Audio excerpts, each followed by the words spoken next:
सुबह ऑफिस, रात को घर की जिम्मेदारियां, सेविंग्स की जगह ईएमआई और ऐसे सपने जो शायद कभी पूरे नहीं होंगे। 90% मिडिल क्लास परिवारों की यही कहानी है।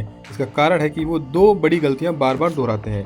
गलती पहली, ज़्यादा सोचना कम करना। मिडिल क्लास लोग किसी भी नए काम को शुरू करने से पहले इतना ज़्यादा सोचते हैं कि वह 4 साल तक टल जाता है। चाहे घर बदलना हो, बच्चों का एडमिशन कराना हो या इन्वेस्टमेंट करना हो, ओवर थिंकिंग के कारण वे सही मौके गंवा देते हैं। दूसरी गलती, खर्चों में लापरवाही। जब पैसा आता है तो बिना सोचे समझे खर्च कर देते हैं। कमाओ, उड़ाओ और रिपीट करो, यही उनका पैटर्न होता है। उन्हें कमाने के तरीके तो सिखाए जाते हैं, लेकिन पैसों को सही तरीके से मैनेज करना कोई नहीं बताता। यही वजह है कि 95% मिडिल क्लास लोग जीवन भर मेहनत करने के बावजूद फाइनेंशियल फ्रीडम हासिल नहीं कर पाते। ऑटोमेटिक मिलियनियर कैसे बने?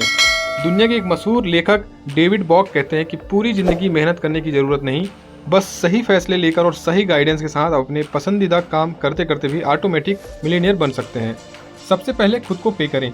मिडिल क्लास की एक बड़ी गलती यह है कि वे सैलरी मिलते ही घर का किराया, ईएमआई और बिल भरते हैं। उसके बाद जो बचता है उसे बचाने की कोशिश करते हैं, लेकिन अंत में वह भी फालतू खर्चों में चला जाता है।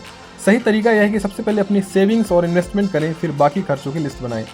डेविड बॉक एक कपल जिम और सू का उदाहरण देते हुए जिनकी सालाना इनकम $55,000 थी, लेकिन उन्होंने धीरे धीरे अपनी सेविंग्स बढ़ाते हुए 2 मिलियन की इन्वेस्टमेंट बना ली। उन्होंने हमेशा अपनी इनकम का पहला हिस्सा खुद के लिए बचाया और बाकी खर्चों के लिए रखा। 50-30-20 बजटिंग रूल अपनाएं।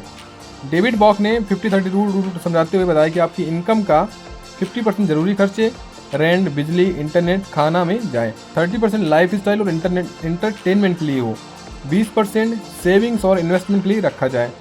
जैक और लिसा, जो अच्छी सैलरी के बावजूद महीने के आखिरी दिनों में क्रेडिट कार्ड पर निर्भर रहते थे, इस रूल को फॉलो करने के बाद अपने खर्चों को कंट्रोल करने और सेविंग बढ़ाने में कामयाब रहे। इमरजेंसी फंड बनाना क्यों जरूरी है? भारत में 75% लोग इमरजेंसी फंड नहीं रखते। एक झटका और सारी सेविंग्स खत्म। ऐसा ही अमित के साथ हुआ, जो 80,000 की नौकरी करता था, लेकिन अचानक नौकरी जाने के बाद क्रेडिट कार्ड और लोन के भरोसे जीना पड़ा। उसके दोस्त हैप्पी ने उसे समझाया कि कम से कम 6 महीने का इमरजेंसी फंड रखना बहुत ज़रूरी है। अगर आपकी सैलरी 85,000 तो कम से कम 1.7 लाख अलग रखना चाहिए, ताकि ज़रूरत पड़ने पर किसी के आगे हाथ ना फैलाना पड़े। कहाँ करें इन्वेस्टमेंट? डेविड बॉक कहते हैं कि इन्वेस्टमेंट वहीं करें जहां पावर ऑफ कंपाउंडिंग देखने को मिले। इंडेक्स फंड इसके लिए सबसे अच्छा तरीका है। अगर आप 10,000 महीने एक इंडेक्स फंड में इन्वेस्ट करते हैं तो 12% रिटर्न देता है, तो 10 साल में 23 लाख बन सकते हैं, 20 साल में 1 करोड़ रुपये से ज़्यादा हो सकते हैं। अगर आपकी इनकम बढ़ती है तो इन्वेस्टमेंट अमाउंट भी बढ़ाएं, ताकि इन्फ्लेशन को बीट किया जा सके। छोटी सेविंग्स से बड़ा फर्क। लाटे फैक्टर के जरिए डेविड बताते हैं कि छोटी छोटी बचतें कैसे बड़ा फर्क ला सकती है। अगर आप रोज 100 फालतू खर्च कर रहे हैं, जैसे चाय, सिगरेट या बाहर का खाना, तो यह महीने में 3,000 और साल में 36,000 हो जाता है। अगर आप इस पैसे को इन्वेस्ट करें तो 10 से 15 सालों में लाखों का फंड बना सकते हैं। होम ओनरशिप असली वेल्थ बिल्डिंग का तरीका। डेविड बताते हैं कि घर खरीदना वेल्थ बिल्डिंग का सबसे अच्छा तरीका है। अगर सृजन ने एक घर लोन पर लिया तो 10 से 15 साल बाद वह उसका मालिक बन जाएगा। वही फारूक ने किराए पर घर लिया और 10 साल बाद भी किराया देता रहेगा।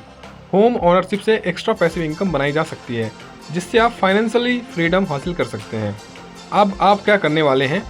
अब आप जानते हैं कि 50-30-20 रूल, इमरजेंसी फंड, कंपाउंडिंग, छोटी सेविंग्स और होम ओनरशिप आपको मिडिल क्लास ट्रैप से बाहर निकाल सकते हैं।